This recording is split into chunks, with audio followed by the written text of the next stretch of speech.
Hello everyone, KNIQ academy पर आप सभी का स्वागत है। हम बात कर रहे हैं राजस्थान की समसामयिक घटनाओं को लेकर के। अभी हाल फिलहाल में राजस्थान के अंदर जो सेकंड ग्रेड के जो एग्जाम चल रहे हैं, हमारी कम क्लासेस होने के बावजूद भी यहाँ से जो हमने पढ़ा है, यहाँ से प्रश्न पूछे गए हैं। यह बहुत बड़ी उपलब्धि है। आज बात करेंगे हम समसामयिक घटनाओं में देवस्थान विभाग वरिष्ठ नागरिक तीर्थ यात्रा योजना 2026 के बारे में। तो यहाँ पर देवस्थान मंत्री जोगाराम कुमावत ने पहली स्पेशल ट्रेन को जयपुर के दुर्गापुरा रेलवे स्टेशन से रवाना किया है। इसे याद रखना है कि देवस्थान विभाग की जो वरिष्ठ नागरिक तीर्थ योजना जो चल रही है 2026 की बात हो रही है। तो हमारे देवस्थान जो मंत्री हैं जोगाराम कुमावत ने पहली जो स्पेशल ट्रेन कहाँ से रवाना की गई है, इस तरह से एग्जामिनर प्रश्न बना सकता है। तो दुर्गापुरा रेलवे स्टेशन से। दुर्गापुरा का जो रेलवे स्टेशन है कहाँ पर है? जयपुर में है। यहाँ से ट्रेन को रवाना किया है।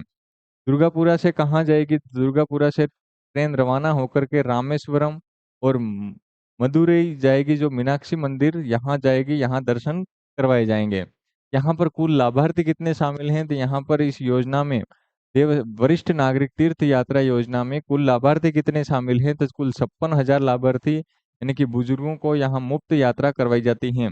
देवस्थान विभाग की जो वरिष्ठ तीर्थ यात्रा जो योजना है, यहाँ पर बुजुर्गों को मुफ्त में यानी कि निःशुल्क यात्रा करवाई जाती है। टोटल कितने बुजुर्गों को यात्रा करवाई जाती है? तो 56,000 बुजुर्गों को यात्रा करवाई जाती है। इतना यहाँ पर ध्यान रखना है।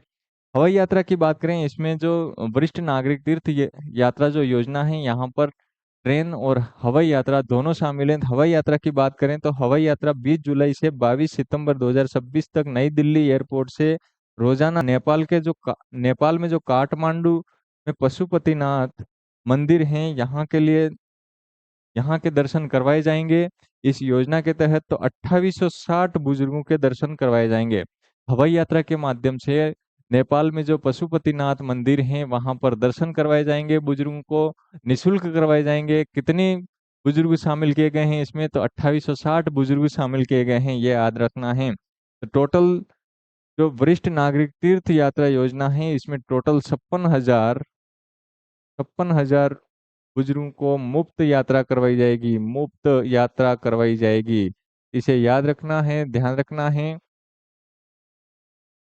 और आगामी जो ट्रेनें प्रस्तावित हैं, तो 20 जुलाई को अजमेर से रामेश्वरम मदुरै के लिए प्रस्तावित हैं। 24 जो जुलाई है जोधपुर से रामेश्वर मदुरै के लिए प्रस्तावित हैं। और 30 जुलाई को उदयपुर से रामेश्वर मदुरै के लिए प्रस्तावित हैं। यहाँ पर वरिष्ठ नागरिक तीर्थ योजना को याद रखें। वरिष्ठ नागरिक तीर्थ यात्रा जो योजना है, इसमें क्या क्या याद रखना है?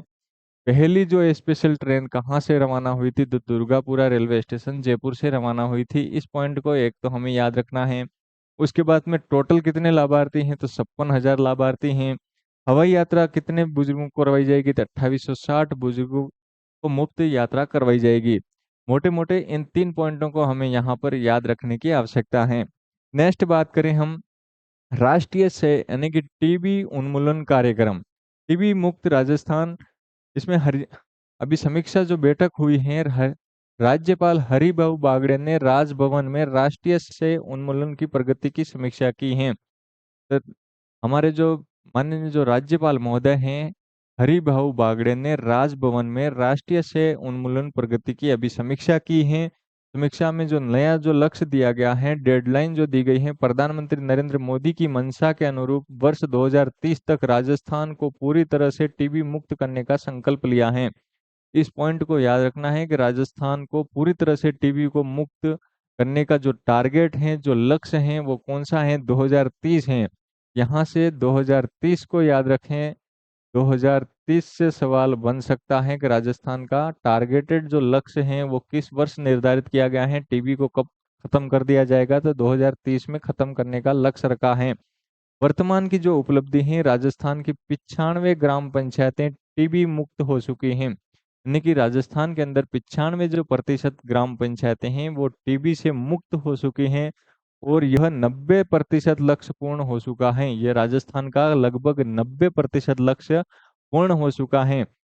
और देश में प्रथम, पूरे देश में सर्वाधिक एक्सरे स्क्रीनिंग में राजस्थान पहले स्थान पर है। पूरे देश के अंदर बात करें तो एक्सरे जो स्क्रीनिंग किए जाते हैं, वहां पर राजस्थान पूरे देश में पहले स्थान पर हैं। नीतिगत बदलाव की घोषणा की बात हुई है तो यहाँ पर भारत सरकार द्वारा टीबी मुक्त भारत के तहत मरीजों को दी जाने वाली राशि निक्षय पोषण सहायता राशि 500 रुपये से बढ़ा करके 1000 रुपये प्रति माह कर दिया गया है। निक्षय पोषण में कितनी राशि कर दी गई है, इस तरह से एग्जाम में प्रश्न बन सकता है। तो निक्षय पोषण सहायता राशि किससे संबंधित है? तो टीबी से संबंधित है। ठीक है, टीबी मरीजों से संबंधित है, इसको याद रखना है। और इसमें प्रति माह कितनी राशि दी जाती है? तो प्रति माह 1000 रुपये दिए जाते हैं, यह हमें याद रखना है। नया जो अभियान शुरू होने वाला है वो शहरों में अब टीबी मुक्त वार्ड अभियान शुरू होगा। टीबी मुक्त वार्ड अभियान शहर में चलेगा या गांवों में चलेगा, इस तरह से भी एग्जामिनर प्रश्न बना सकता है। तो हमें याद रखना है टीबी मुक्त वार्ड अभियान अभी जो शहरों में चलेगा, कहाँ चलेगा? नया जो अभियान है वो शहरों में चलेगा, तो शहर को याद रखें। शुरू किया जाएगा। घोषणा राष्ट्रीय स्वास्थ्य मिशन निदेशक जोगाराम ने की है। इसका राजस्थान को पूरी तरह से टीबी मुक्त बनाने का जो टारगेटेड लक्ष्य है वो 2030 है। 2030 को हमें याद रखना है। नेक्स्ट बात करें विदाई गौरव यात्रा। विदाई गौरव यात्रा राजस्थान विधानसभा अमृत महोत्सव आयोजित कर रहा है। 75वें वर्ष अमृत महोत्सव के उपलक्ष्य में, यानी कि राजस्थान विधानसभा की जब स्थापना हुई थी तो उसके 75 वर्ष हो चुके हैं। कितने वर्ष हो चुके हैं? 75 वर्ष हो चुके हैं। कब? 15 जुलाई 2026 को मनाया जाएगा। ये जो यात्रा है विदाई गौरव यात्रा 15 जुलाई 2026 यानी कि बुधवार को आयोजित होगी। इसमें विशेष जो आकर्षक हैं, इसमें समागम में वर्तमान और पूर्व विधायक शामिल होंगे। इसमें वर्तमान और पूर्व के जो विधायक हैं वो सभी शामिल होंगे। 100 वर्ष की आयु पूर्व विधायक पंडित राम किशन भी हिस्सा लेंगे। तो पंडित राम किशन जी को याद रखें, 100 वर्ष से मतलब अधिक इनकी उम्र हो चुकी है, इसलिए यह भी भाग लेंगे। 75 साल में पारित हुए 24 महत्वपूर्ण कानूनों पर विस्तार से चर्चा की जाएगी। इस पॉइंट को भी याद रखें कि 75 साल में अभी तक जो महत्वपूर्ण जो कानून पारित हुए हैं उन पर भी चर्चा की जाएगी। जब इन पर चर्चा हो जाएगी तो हम भी चर्चा करेंगे कि भाई कौन कौन से कानूनों पर चर्चा की गई है, और ये हमारे एग्जाम के लिए महत्वपूर्ण हो जाएंगे। यहाँ हम बात करें मुख्य अतिथि की, तो मुख्य जो विदाई गौरव यात्रा जो है इसमें मुख्य अतिथि कौन रहेंगे? तो उद्घाटन समारोह में ओम बिरला लोकसभा अध्यक्ष रहेंगे। ओम बिरला लोकसभा अध्यक्ष रहेंगे। और समापन समारोह में सीपी राधाकृष्णन रहेंगे, जो कि हमारे माननीय उपराष्ट्रपति हैं।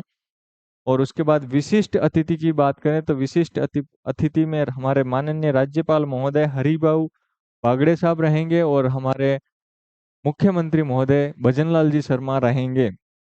नेक्स्ट जो बात करें battery energy storage system, battery energy storage system BESS बैठक की अध्यक्षता अभी मुख्य सचिव वी श्रीनिवास ने बिजली क्षेत्र में समीक्षा की है। हमारे जो मुख्य सचिव हैं वो कौन है? वी श्रीनिवास हैं। इन्होंने बिजली के क्षेत्र में एक समीक्षा बैठक आयोजित की है और बताया है कि बैटरी एनर्जी स्टोरेज सिस्टम का जो उद्देश्य है सौर ऊर्जा यानी कि PM सूर्य घर योजना से उत्पादित अतिरिक्त बिजली का प्रभावी भंडारण करना है। PM सूर्य घर योजना से जब अतिरिक्त बिजली जो उत्पादित होती है तो उसका क्या करना है? भंडारण करना है। पीक आवर्स यानी कि मांग के समय, पीक आवर्स का मतलब होता है कि मांग के समय, जैसे गर्मी का मौसम है, जब बिजली की मांग बहुत ज्यादा बढ़ जाती है तो महंगी बिजली खरीदने पर निर्भरता को घटाना है। पीक आवर्स में महंगी जो बिजली मिलती है उसकी निर्भरता को घटाना है, उस पर चर्चा हुई है। इसके डिस्कॉम को वित्तीय बचत होगी, इससे डिस्कॉम्स जो भी हैं उनको वित्तीय बचत होगी। इसके साथ ही पायलट प्रोजेक्ट के लिए जयपुर, अजमेर और जोधपुर डिस्कॉम में स्थान चयनित किए गए हैं। इन चयनित जो जिले हैं, ठीक है, पायलट प्रोजेक्ट में जयपुर, अजमेर, जोधपुर हैं। ग्रीन एनर्जी कॉरिडोर फेज 2 की बात करें तो हनुमानगढ़, उदयपुर में चल रहे निर्माण कार्यों को तय समय में पूरा करने के भी निर्देश दिए हैं। तो बैटरी एनर्जी स्टोरेज सिस्टम को याद रखना है। मुख्य जो बैठक अभी अध्यक्षता में हुई है, किसके अध्यक्षता में हुई? वी श्रीनिवास। ठीक है, वी श्रीनिवास हमारे मुख्य सचिव हैं। नेक्स्ट बात करें हम चिकित्सा एवं स्वास्थ्य में मृत्यु दर में ऐतिहासिक कमी हुई है। चिकित्सा एवं स्वास्थ्य विभाग से खबर है कि मात्र मृत्यु दर में ऐतिहासिक कमी हुई है। मातृ मृत्यु दर की बात करें हम, ऐतिहासिक कमी, ठीक है। इसकी बैठक की अध्यक्षता किसने की है? चिकित्सा एवं स्वास्थ्य मंत्री गजेंद्र सिंह खिमसर ने स्वास्थ्य भवन में राज्य के गायनोलॉजिस्ट के साथ बैठक की है। चिकित्सा एवं स्वास्थ्य मंत्री हमारे जो हैं गजेंद्र सिंह खिमसर, इन्होंने स्वास्थ्य भवन में राज्य के जो गायनोलॉजिस्ट हैं उनके साथ बैठक की है। और वर्तमान सरकार के कार्यकाल में मातृ मृत्यु में लगभग 25% की कमी आई है। वर्तमान जो सरकार का कार्यकाल की बात हो रही है, तो वर्तमान सरकार के कार्यकाल के 3 वर्ष हो चुके हैं। अभी तक कितने वर्ष हुए हैं? 3 वर्ष या हुए हैं, इतना याद रखना है। तो 3 वर्षों के दौरान लगभग कितने प्रतिशत मातृ मृत्यु दर में कमी हुई है? तो 25% की कमी हुई है। 2023-24 की बात करें तो 1094 मातृ मृत्यु दर थी। पूरे वर्ष की बात हो रही है, 2023-24 में मातृ मृत्यु दर कितनी थी? 1094 थी। हालांकि 2024-25 में घट करके 986 रह गई, 986 रहेगी 2024-25 में। और 25-26 की बात करें तो 824 अभी वर्तमान में है, 824 हैं। तो सरकार के शासन के 3 वर्ष अभी हुए हैं, सरकार के जो शासन के 3 वर्ष हुए हैं, 3 वर्ष में 25% की कमी आई है। मृत्यु के जो कारण हैं, प्रसूताओं में एनीमिया यानी कि खून की कमी होने के कारण यहाँ पर मृत्यु हो जाती है। हाई बीपी के कारण, जिससे लिवर किडनी फेल होना, पीपीएस की वजह से और न्यूट्रिशन की कमी की वजह से मातृ मृत्यु होती है। निर्देश रणनीति की बात करें तो यहाँ पर क्या क्या रणनीति बनाई, क्या निर्देश दिए हैं? तो अस्पतालों में संक्रमण को रोकना है, एएनसी प्रसव पूर्व जांच की प्रभावी मॉनिटरिंग करना है, रेफरल केस की ऑडिट करना है, बड़े अस्पताल छोटे अस्पतालों के लिए मेंटोर की तरह कार्य करेंगे। अब नेक्स्ट जो बात करेंगे हम, छात्र ई वाउचर योजना के बारे में बात करेंगे। छात्र ई वाउचर योजना, छात्र ई वाउचर योजना क्या है? ठीक है, आने वाले समय में यहाँ पर प्रश्न बनेंगे छात्र ई वाउचर योजना से। छात्र ई वाउचर योजना को याद रखना है।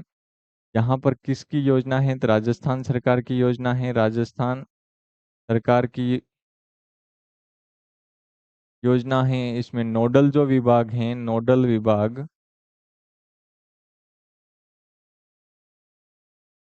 राजस्थान स्कूल विभाग, सॉरी, राजस्थान स्कूल शिक्षा विभाग।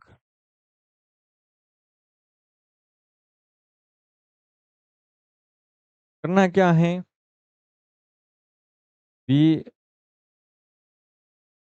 BRSE यानी कि माध्यमिक शिक्षा बोर्ड की जो परीक्षा होती है, माध्यमिक शिक्षा बोर्ड की परीक्षा, परीक्षा कौन सी? यहाँ पर 10वीं और 12वीं।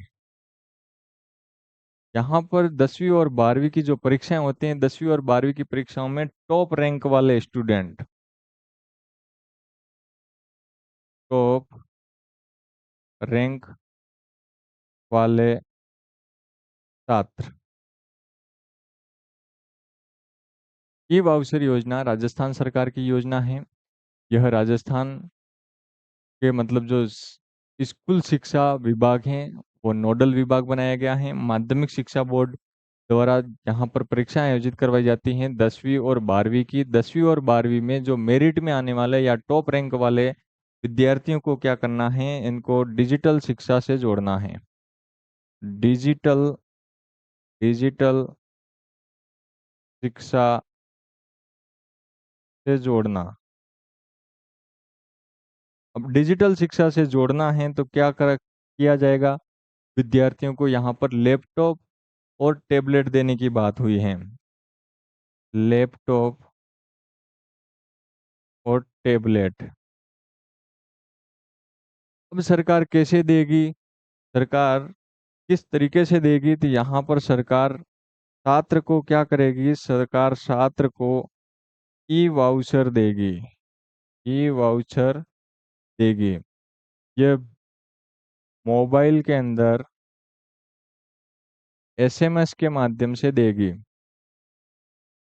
ठीक है, मोबाइल के अंदर सीधा एसएमएस के माध्यम से देगी।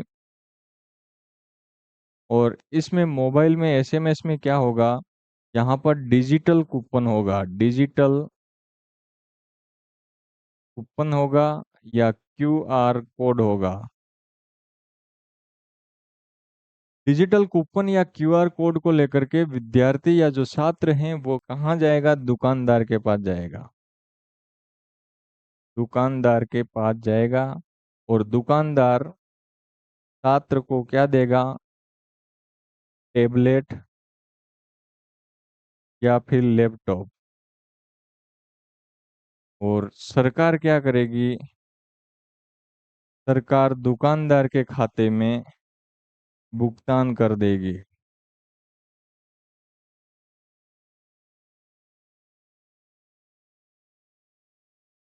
और इस योजना का जो प्रावधान किया गया था, योजना का प्रावधान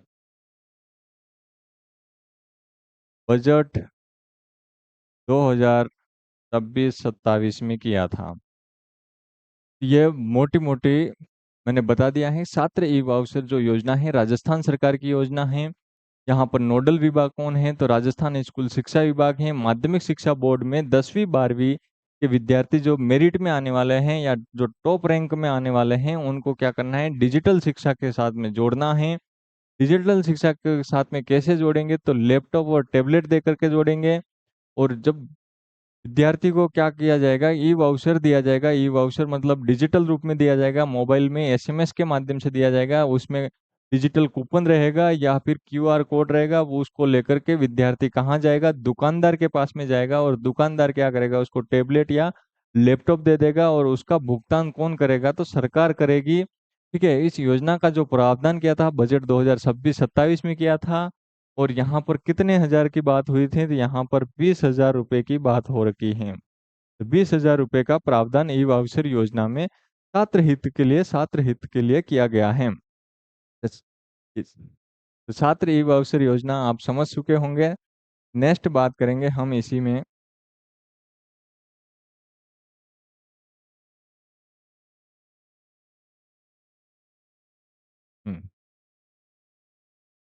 RSTA और NTA।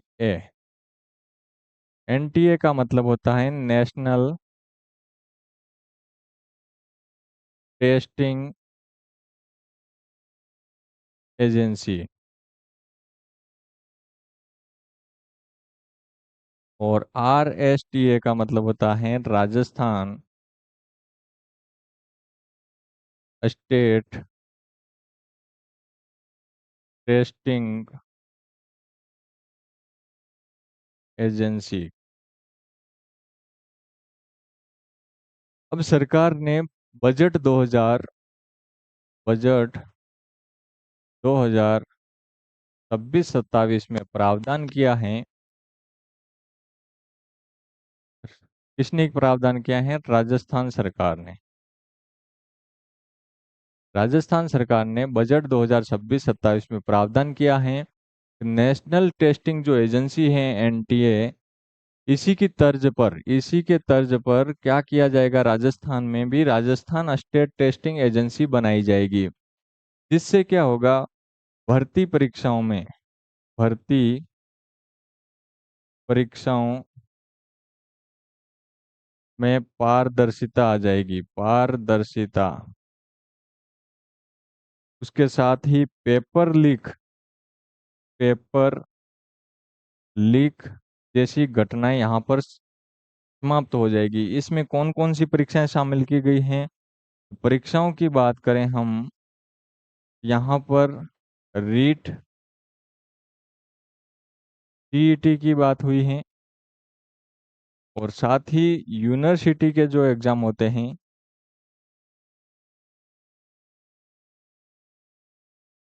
यूनिवर्सिटी के एंट्रेंस जो एग्जाम होते हैं प्रवेश से संबंधित, यहाँ पर लागू किया जाएगा इसको।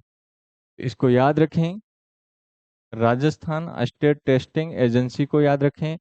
एनटीए की तर्ज पर राजस्थान में भी एक एजेंसी बनाई जाएगी जो क्या करेगी, परीक्षाओं, भर्ती परीक्षाओं में पारदर्शिता लाने के लिए यहाँ परीक्षाओं का आयोजन करवाएगी, जैसे रीट, सीईटी हो गई, यूनिवर्सिटी के जो एंट्रेंस एग्जाम हो गए। इससे क्या फायदा होगा? पेपर लीक की घटनाएं बंद करने हैं और साथ ही भर्ती परीक्षाओं में पारदर्शिता लाने हैं। इसको याद रखें, राजस्थान टेस्टिंग एजेंसी का।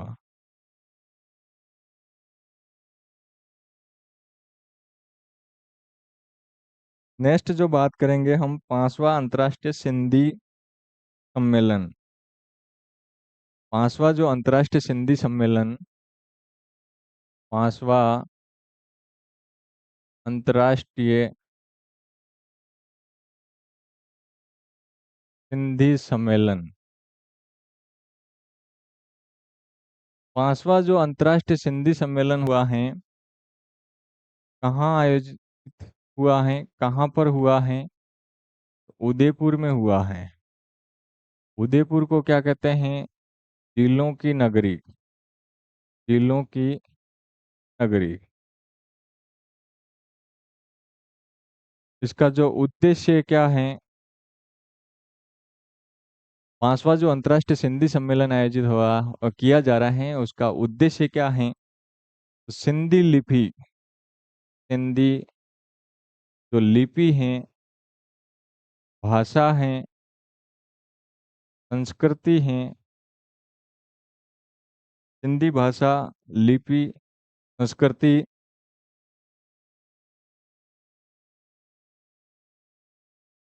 और साहित्य को अंतर्राष्ट्रीय स्तर पर बढ़ावा देना है, यानी कि इंटरनेशनल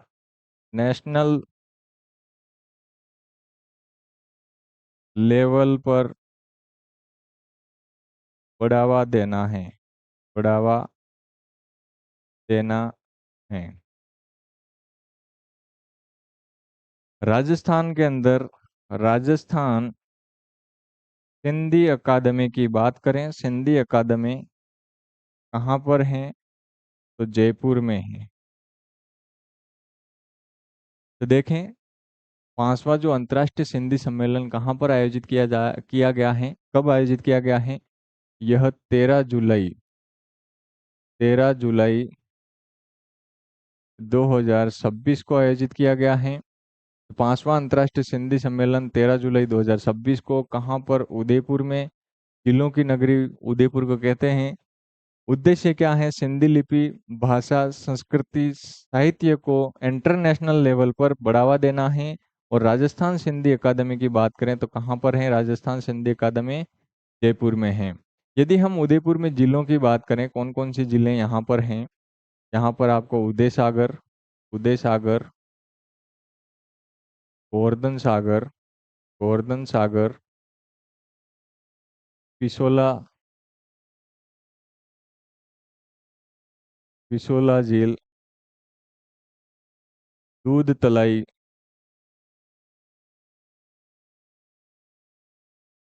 ठीक है। तो उदय सागर, उसके बाद एक स्वरूप सागर, स्वरूप सागर। तो उदयपुर की बात करें तो उदयपुर में कौन कौन सी जिले मिलेगी? जिलों की बात करें, जिले की बात करें, जिले तो उदय सागर, गोवर्धन सागर, पिछोला झील, दूध तलाई और स्वरूप सागर, ठीक है। नेक्स्ट बात करें हम सिंधी समाज के बारे में।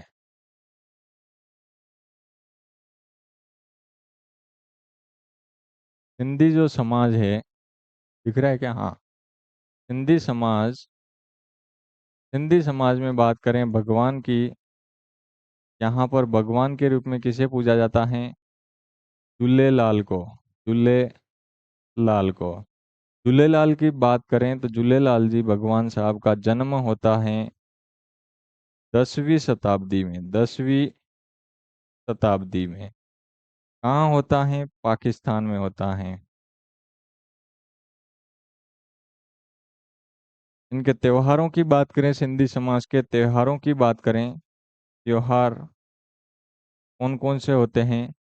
एक होता है चेटी चंड, चेटी चंड यह मनाया जाता है चैत्र शुक्ल द्वितीया को मनाया जाता है। एक होता है इनका लोक नृत्य। लोक नृत्य सॉरी, लोक जो नृत्य हैं सिंधी समाज का, वो कहलाता है सेज। ठीक है। और एक जो त्योहार इनका मनाया जाता है सालिहा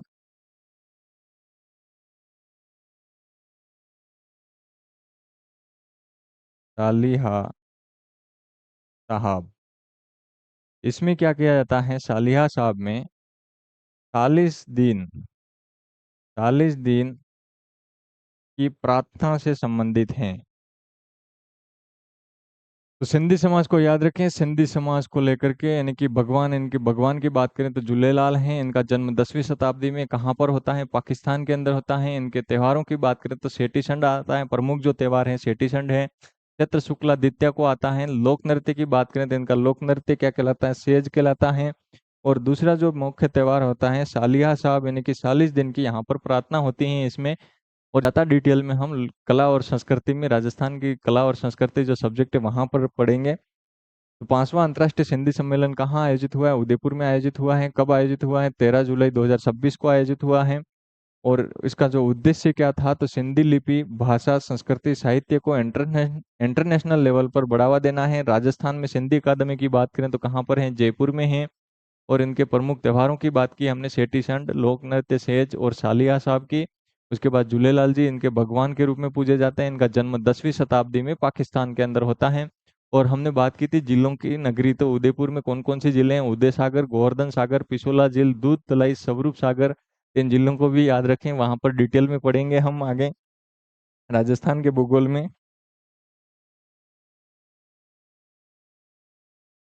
नेक्स्ट बुक बात करेंगे हम, एक पेड़ एक जिंदगी अभियान। एक पेड़ एक जिंदगी अभियान, यह राजस्थान के अंदर जो हमारा पत्रिका चलता है दैनिक भास्कर, एक पेड़ एक जिंदगी, एक पेड़ एक जिंदगी, ये अभियान, ये किसका है? दैनिक भास्कर, दैनिक भास्कर ग्रुप का। ठीक है। क्या किया जाएगा? 75 लाख, 75 लाख पौधे लगाए जाएंगे। पौधे कहाँ पर? पूरे भारत क्षेत्र में। एक पेड़ एक जिंदगी अभियान किसका है? दैनिक भास्कर का है, इसे याद रखना है। भास्कर द्वारा चलाया जा रहा है। और इसमें टोटल जो पेड़ों का पौधे लगाने का जो टारगेट है वो कितना है? तो 75 लाख है। और यहाँ पर एक विशेषता यह है कि अभी जो दैनिक भास्कर जो पत्रिका आ रहा है, पेपर आ रहा है दैनिक भास्कर का, दैनिक भास्कर, इसे पढ़कर, इसे पढ़कर पहले पढ़ना है, इसके बाद में क्या करना है? पढ़ने के बाद में इसको मिट्टी या गमले में डालकर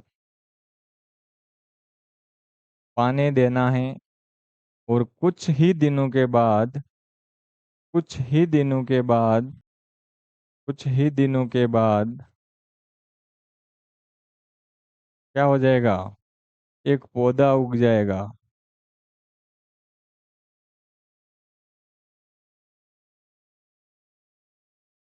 ऐसा क्यों हो रहा है? दैनिक भास्कर ने ऐसा क्या खास किया है? तो उन्होंने पेपर के अंदर विशेष तकनीक द्वारा बीज को इन बिल्ड किया है। तो वो बीज क्या करेगा?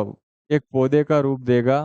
तो हमें अभी जब भी मेरे क्लास देख रहे हैं, आपको आज पहली बार यदि पता लगा है, आप दैनिक भास्कर यदि आपके घर पर आ रहा है तो उसको पढ़ने के बाद में आप मिट्टी के अंदर दबा दें या फिर गमले के अंदर दबा दें और कुछ दिन पानी देते रहें, उसको वहां से एक पौधा निकल करके आएगा। तो एक पेड़ एक जिंदगी अभियान दैनिक भास्कर ग्रुप द्वारा चलाया जा रहा है। 75 लाख पौधे लगाने पूरे भारत क्षेत्र में लगाने हैं। दैनिक भास्कर पढ़कर, जो पत्रिका दैनिक भास्कर है उसको पढ़कर मिट्टी या गमले में डालना है और फिर एक पौधा निकल आएगा। ठीक है, इस तरह से।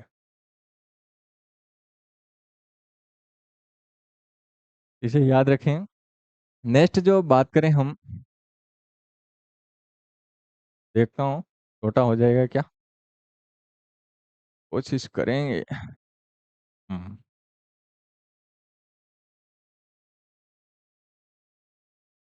उसके बाद में एक जो अभियान चलाया था हमारे माननीय प्रधानमंत्री महोदय ने, एक पेड़ माँ के नाम, एक पेड़ माँ के नाम,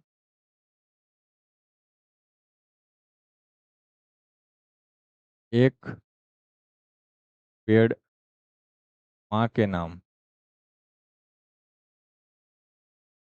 हम उन अभियानों की बात कर रहे हैं जो पर्यावरण से संबंधित हैं, उन सारे अभियानों की बात कर लेते हैं। एक पेड़ माँ के नाम, यह माननीय प्रधानमंत्री मोदी द्वारा चलाया गया है, तो पीएम साहब द्वारा। कब चलाया गया था, सॉरी, 5 जून, 5 जून 2024 को चलाया गया था। कहाँ से शुरू किया था, कहाँ से? बुद्ध जयंती पार्क, बुद्ध जयंती पार्क दिल्ली से शुरू किया था। और यहाँ पर उन्होंने जो पौधा लगाया था, कौन सा पौधा था? पीपल का पौधा लगाया था। ठीक है, तो एक पेड़ माँ के नाम अभियान माननीय प्रधानमंत्री मोदी द्वारा चलाया गया था, 5 जून 2024 को चलाया गया था। कहाँ से? तो बुद्ध जयंती पार्क जो दिल्ली में स्थित है वहां से पौधे की शुरुआत की थी। और कौन सा पौधा लगाया गया था? पीपल का। ठीक है।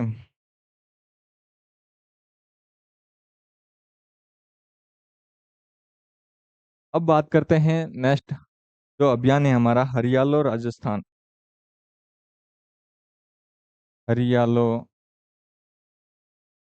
राजस्थान।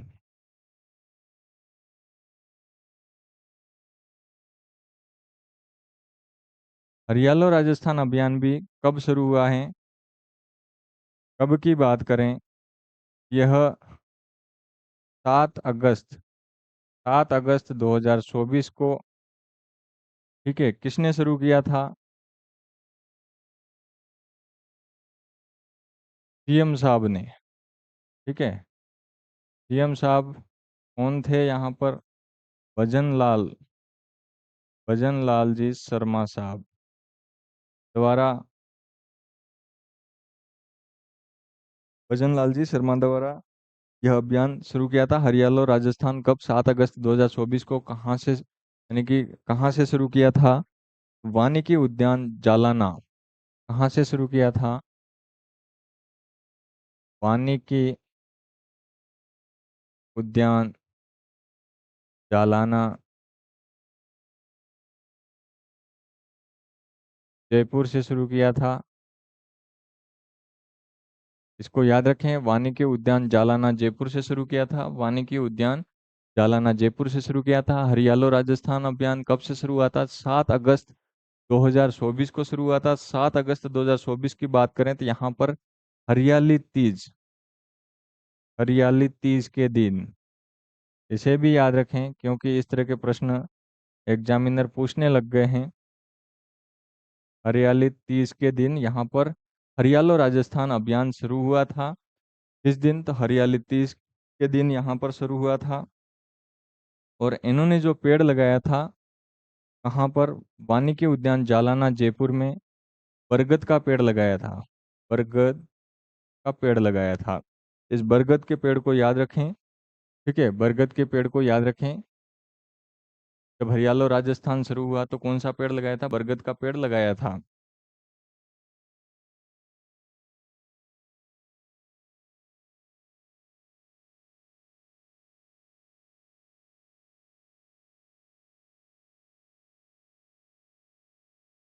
और नेक्स्ट बात करें हरियाणा राजस्थान में, बजट जो आया है अभी, बजट 2026-27 वाला, इस बजट में प्रावधान किया है 10 करोड़, 10 करोड़ पौधे लगाने का।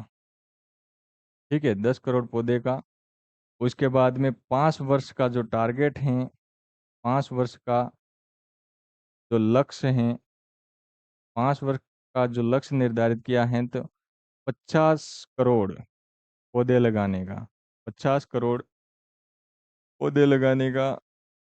उसके बाद में 2028 तक बात हुई है, 2028 तक क्या बात हुई है, 20,000 हेक्टेयर, 20,000 हेक्टेयर में वृद्धि करने हैं, 20,000 हेक्टेयर में वृद्धि करने हैं।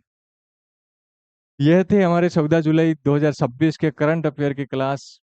आप इसी तरह से KNIQ एकेडमी को सपोर्ट करते रहें, सहयोग करते रहें और अपने मित्रों तक क्लास को पहुंचाते रहें।